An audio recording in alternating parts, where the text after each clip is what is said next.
ಶ್ರೀಯುತ ವಿ. ವೆಂಕಟೇಶ್, ಮುಖ್ಯ ಶಿಕ್ಷಕರು, ಗೂಳೂರು. ವಸ್ತುನಿಷ್ಠ ಮಾನದಂಡಗಳು. ದೃಶ್ಯ ಮಾಧ್ಯಮದಲ್ಲಿ ವಿದ್ಯಾರ್ಥಿಗಳಿಗೆ ಆಕರ್ಷಣೀಯವಾಗಿ ಪಾಠಗಳನ್ನು ಆನ್ಲೈನ್ ಮೂಲಕ ಬೋಧಿಸುತ್ತಿರುವುದು.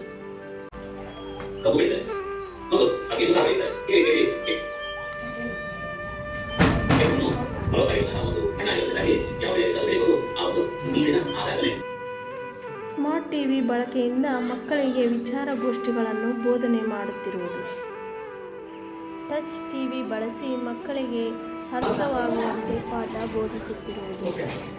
ವಿದ್ಯುತ್ ಪ್ರವಾಹದ ಮೂಲಮಾನ ಏನು? ವಿಭವಾಂತರದ ಮೂಲಮಾನ ಏನು? ರೋಧದ ಮೂಲಮಾನ. ಈಗ ನಾವು ಈ ವಿದ್ಯುತ್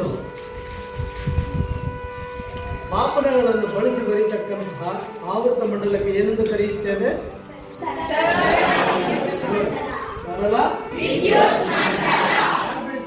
ವಿದ್ಯುತ್ ಮಂಡಲ ಅಥವಾ ಕರೆಕ್ಟ್ ಅಲ್ವಾ? ಓಕೆ, ಚಪ್ಪಲ ತಂದಿದ್ದಾರೆ.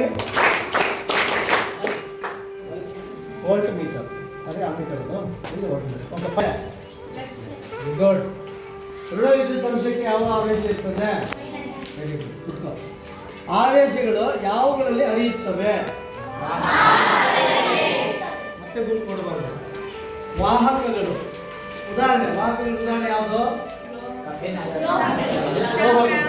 ಅದರಲ್ಲಿ ಮೊದಲನೇದಾಗಿ ಕಬ್ಬಿಣ, ಎರಡು ಈ ಆವೇಶಗಳು ಹರಿಯುವ ಅಥವಾ ಆವೇಶಗಳ ಎಸ್ಐ ಗುಣಮಾನ ಏನು? ಆವೇಶಗಳ ಎಸ್ಐ ಗುಣಮಾನ. ವಿದ್ಯುತ್ ಪ್ರವಾಹದ ಮೂಲಮಾನ ಏನು? ವಿಭವಾಂತರದ ಮೂಲಮಾನ ಏನು? ವಿಜ್ಞಾನ ವಸ್ತು ಪ್ರದರ್ಶನದಲ್ಲಿ ಭಾಗವಹಿಸಿ ಬಹುಮಾನ ಪಡೆದಿರುವುದು ಇಲ್ಲಿ ಕಾಣಬಹುದಾಗಿದೆ.